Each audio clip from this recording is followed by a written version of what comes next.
what characteristics do I most respect in the actors that I work with, and what characteristics would I wish to find?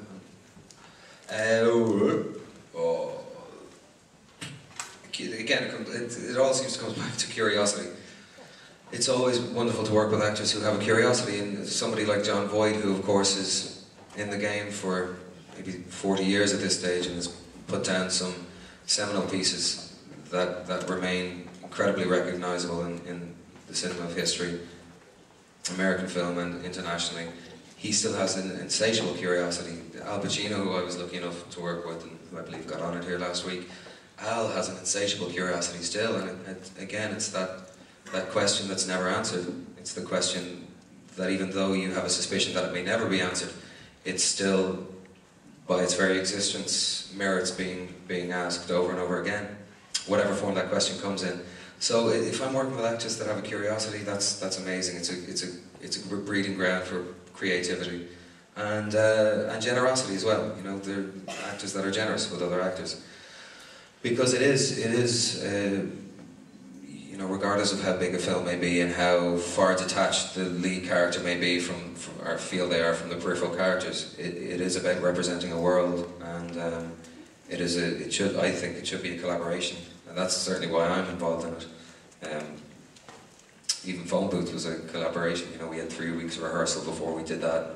I would have been nothing without every single actor that muttered a line in that scene, or the extras that were on that street for 10 days that we shot Phone Booth. 200 extras every day on the street that were giving energy constantly from sun up till sundown. So yeah, generosity. What do I desire people to find in me? I haven't even thought about that one. As long as I'm not a pain in the arse, I suppose. C'è una piccola signora in seconda fila.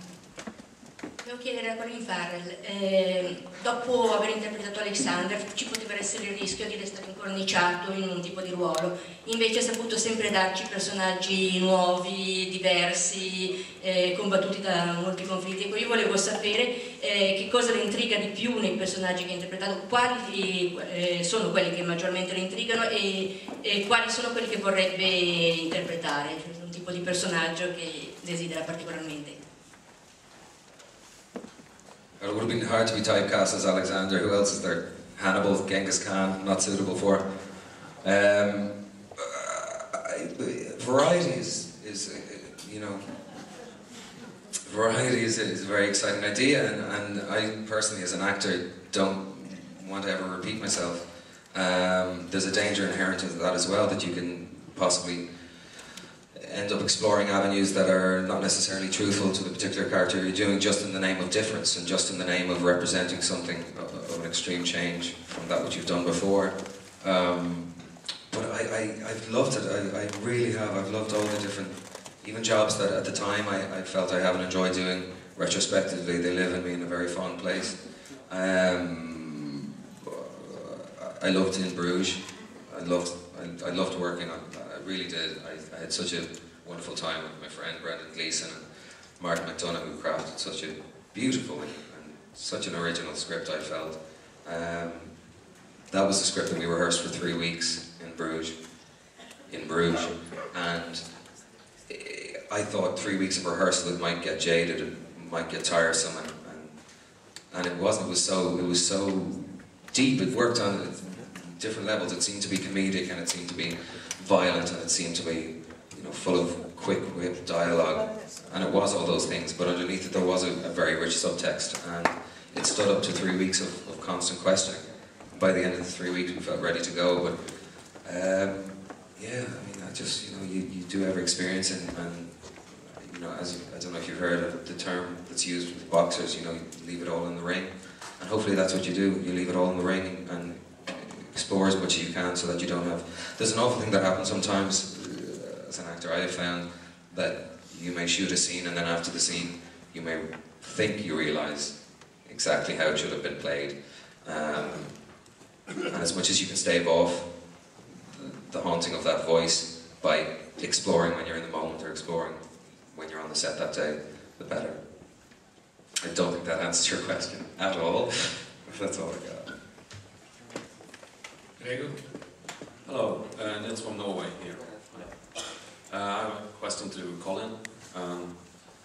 Almost 10 years has gone by since you started your career in Hollywood, and I wonder, how do you look back on this period in terms of pros and cons? Did you ever regret going to Hollywood?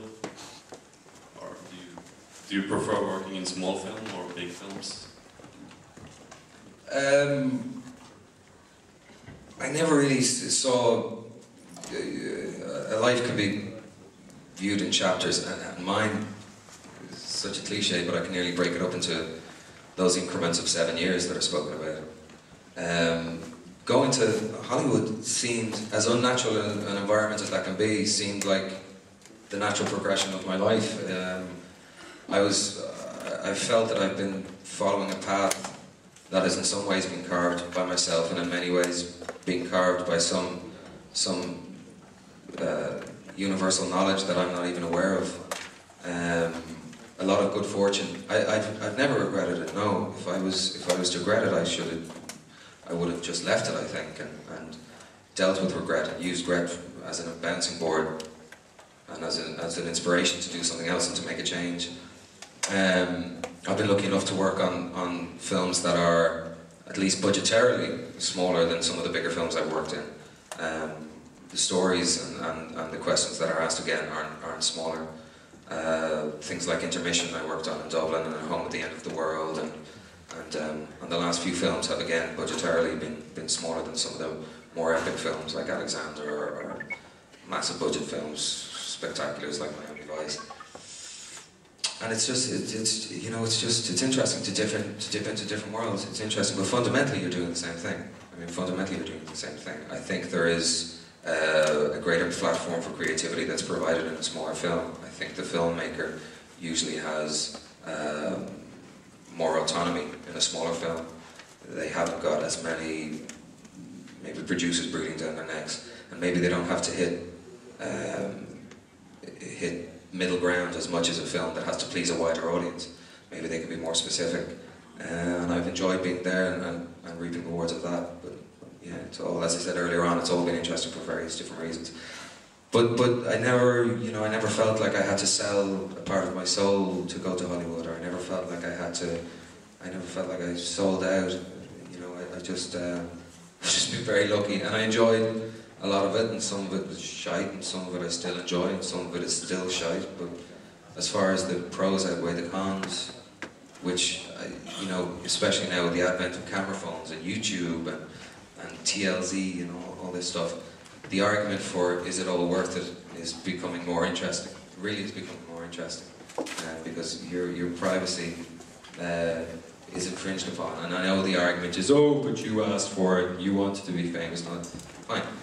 But the argument is there that the infringement is on your privacy and your personal space when you're with your family, and how your family are ridiculed, and people in your life are ridiculed, friends, lovers, ridiculed meanly, brutally, by certain members of the public and certain members of the press.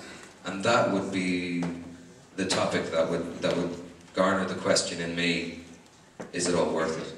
Should I walk away? And selfishly I'll stay in it, and the people that are in my life have dealt with it with great grace, any of the condemnations with great grace.